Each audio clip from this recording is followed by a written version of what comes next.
10 juta loh. Oh ya, soalnya nanya ini, 10 juta ibu dari mana duitnya itu? Nah, waktu itu karena saya tergiur gini, saya pengen punya penghasilan, suami saya nggak tahu. Dan suami saya bener-bener nggak tahu kalau saya tuh ngumpulin tabungan, ngumpulin emas-emas, akhirnya saya gadein untuk upgrade. Karena enggak, ibu kan gini, mungkin sama suami disuruh beli apa nih, dikasih uang, beli cincin 2 gram, 3 gram gitu. Yang itu yang Iya, karena saya berpikir gini, waktunya kan dibatasi ya. Iya. Kalau saya nggak sampai di bulan itu, saya nggak dapat booking seat umroh. Ya pokoknya pikiran saya begitu lah. Pikiran saya begitu kan, pikiran saya gimana caranya bisa ketemu nih angka 10 juta ya. Akhirnya ya itu, saya kumpulin, termasuk mas kawin, saya gadein. Iya. Karena saya pikir jangan sampai saya nggak ikut gitu. Ya itu karena saya udah dicuci otak mungkin ya. Bahasanya motivasi saya untuk upgrade itu luar biasa. Mas kawin juga gitu? Iya.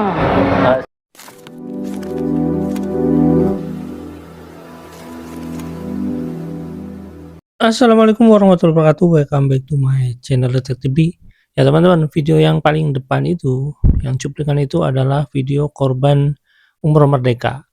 Nah, korban umroh merdeka ini adalah korban yang dijanjikan, ya program yang dijanjikan oleh Yusuf Mansur tentunya ya, tentang bagaimana kehebatan umroh merdeka. Nah, kita akan lanjut lagi sebuah video yang masih lanjutan yang kemarin. Sebenarnya keterlibatan pihak lain itu juga mempengaruhi program-program umroh merdeka ini sehingga bisa meluas ke seluruh Indonesia.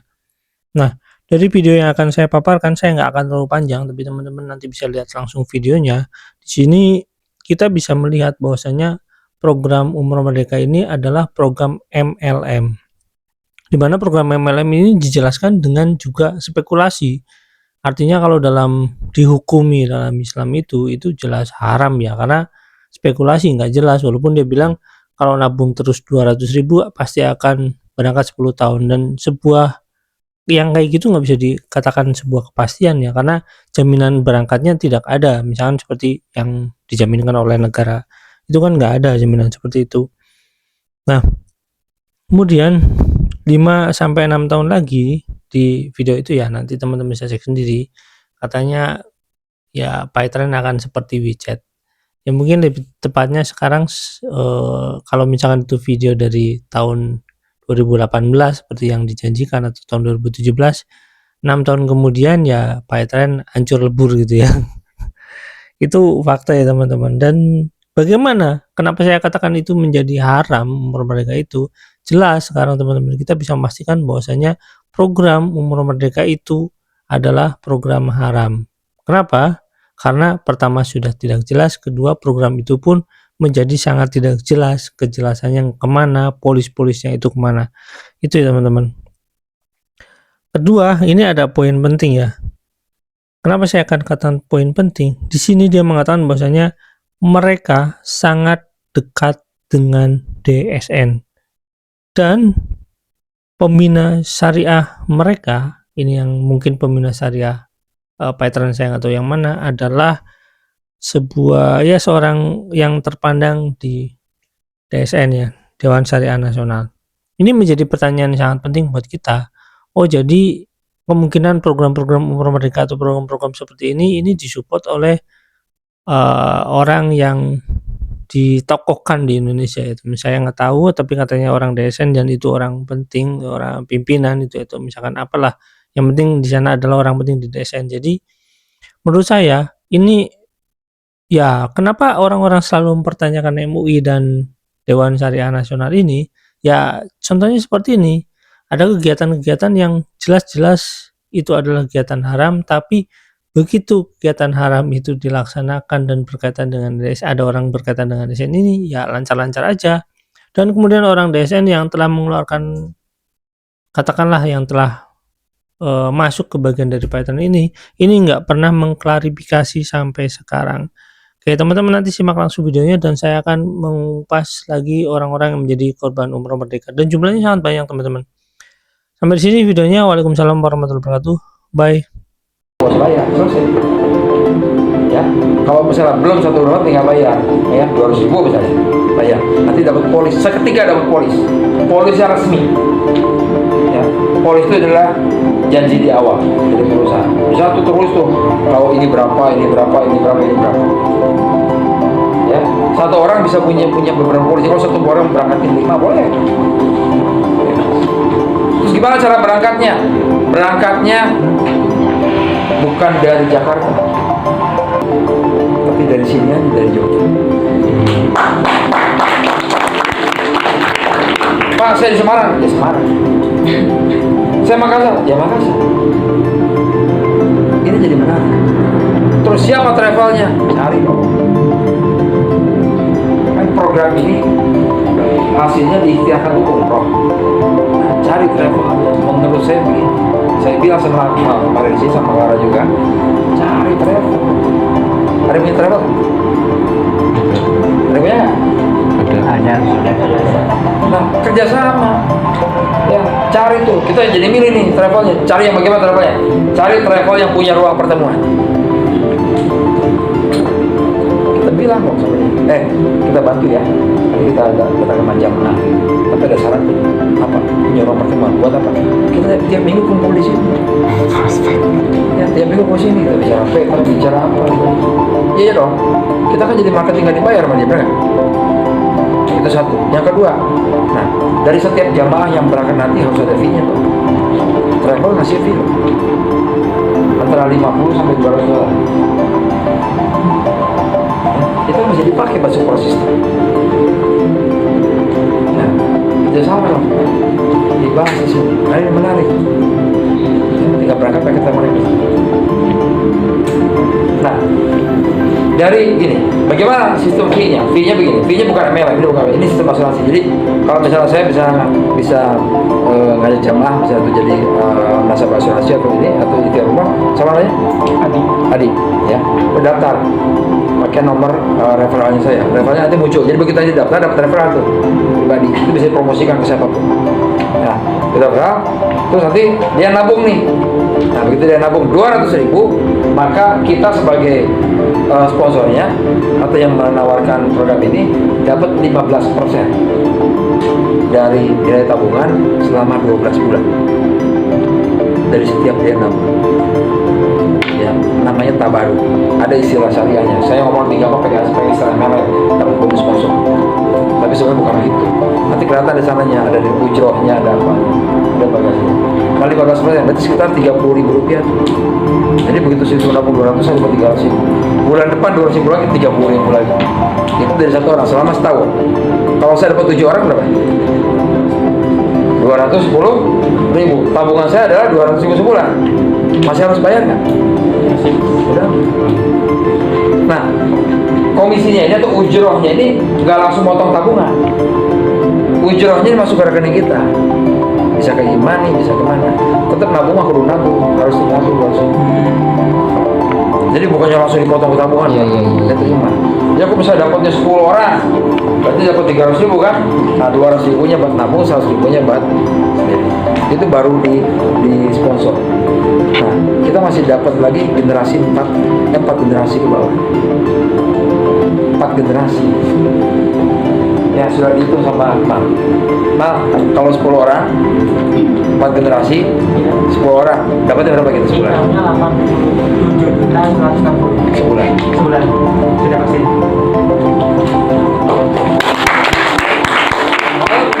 Income-nya segitu masih nunggu 10 tahun berangkat. Program itu 10 tahun kita berangkat duluan aja umroh 10 tahun kemana buat anak kita yang belum lahir. Nah, bisa buat cucu kita nanti, bisa anak kita. Kan mari kita daftar 10 tahun kemudian dapat kan uangnya kan berangkat umroh. Nah kita udah berangkat, dia berangkatin yang lain kan bisa. Tidak harus sama dengan terdaftar. Jadi pahami? Sederhana. Apa kaitannya sampai sekali belum ada sampai di sini. Nah, pembayarannya untuk nabung, sekarang bisa pakai semua bank kan? Ada dia transfer. Nah, sekarang lagi diolah sama kita. Kalau nanti bayarnya pakai Petra Imani, maka nggak ada dia transfer. Di situ tuh nyambungnya. Jadi kita ngomong sama jemaah. Nah kalau bayar dengan pakai Petra Imani, kenapa? Nggak ada biaya transfer. Kamu bayar nomor 500. Bayar ini kali 10 tahun berapa coba? Berapa? Yang berumur kali 10 tahun. Oh gitu ya? Oh ya udah gimana caranya? Download aja gratis kan? Kita ngomong gitu kan? Nah gitu, gratis. Begitu jauh, wih berenaknya nggak ada biaya transfer gitu. Pertemuan berikutnya ngomong, mulai tuh kita bicara. Kalau kayak tadi itu mau nggak dapat cashback dari bayar-bayar? Kan bayar sekali gitu. Oh gimana caranya? Biasa. Paham kan? Bertahap. Ya, lama-lama udah dapat cashback, udah terbukti gitu kan sebenarnya. Kira-kira mau nggak punya mobil ekspander? Ini baru mantap ini. Jadi secara bertahap seperti sekolah gitu, dari mulai TK sampai ini dapat semua. Ya mas, ini terjadi gurungan. Kalau sampai ini yang betul jadi gurungan, nah. Bisa kan dijajan? Coba. Bisa. Bisa. Ya, ini pertama kali saya bicara di sini. Betul nggak kok? Iya, Solo kalah di Solo nih. Solo kalah di Solo. Ini bosnya Solo nih. Ya, jadi mungkin itu yang bisa saya sampaikan. Yang lainnya simpel, nggak usah sederhana. Yang penting itu jangan pernah berhenti. Ya, insya Allah. Mungkin 5 atau 6 tahun lagi kita bisa menjadi Richard Indonesia. Amin. Bagaimana kerjasama dengan BRI masih jalan? Masih jalan. Cuma karena kemarin kita sibuk membenahi kita sendiri. Program yang BRIS-nya kita agak tertinggal. Tapi insya Allah nih, ayo kita lanjutkan di Februari. Jadi pada saat nanti, kalau nanti dengan BRIS jalan, pada saat orang daftar Imani, dia kan punya rekening satu lagi, namanya rekening BRIS. Mantap. BRI Syariah. Mau nggak mau kita bantu tuh orang-orang bisa punya rekening Syariah. Ya. Bagaimana menariknya? Jadi begitu daftar Imani, kan dapat rekening Imani tuh. Apa rekening Imani? Rekening Imani itu yang pakai handphone, orang itu rekening Imani. Ya, nah dapat rekening BRIS di bawahnya. Artinya apa? Otomatis tuh. Nah cuma rekening BRIS-nya cuma 1 juta rupiah. Betul ya? Nah dia bisa naik jadi unlimited kalau kita datang ke kantor BRI atau BRIS terdekat. Jadi setelah daftar Imani, ya berjalan ya kan? Nah dia datang kapanpun datang ke kantor BRI terdekat, masuk KYC di sana. KYC di BRI atau di BRIS. Pada saat KYC, nah dapat tuh bukunya, dapat ATM-nya, dan KYC otomatis yang Imaninya pun naik jadi 10 juta karena KYC kan, dapat rekening unlimited. Proses apa fungsinya rekening? Pertama untuk nabung, untuk tabungan. Kedua untuk nabung bonus. Kalau pakai Imani kan maksimal cuma 10 juta. Kalau teman-teman udah 10 juta gimana? Nggak bisa. Masuknya ke rekening BRIS. Itu satu. Kedua, Imani ini transaksinya kan dibatasi kan? Berapa batasnya? 20 juta. Suatu hari teman-teman pasti transaksi lebih dari 20 juta. Kapan terjadinya? Pada saat teman-teman pergi ke Singapura atau ingin umroh 5 orang beli tiket nggak bisa. Mereka atau bantuin teman yang pengen beli tiket nggak bisa juga kan? Oh, udah mentok 20 juta. Nah, kalau begitu udah rekening BRIS, begitu nanti Imaninya nggak cukup 20 juta, maka dia akan ngambil otomatis ke rekening BRIS. Kan BRIS-nya ini tanpa M-banking. Jadi misalnya kita pakai scan QR code, kan sekarang udah kris nih kan? Kalau udah kris ini kan sebenarnya kita waktu bayar tagihan OVO atau OP atau apa yang pakai QR, walaupun nggak ada Paytrade di sana bisa pakai Paytrade. Sekarang ini udah bisa otomatis. Jadi nggak usah pakai aplikasi yang lain, lupa.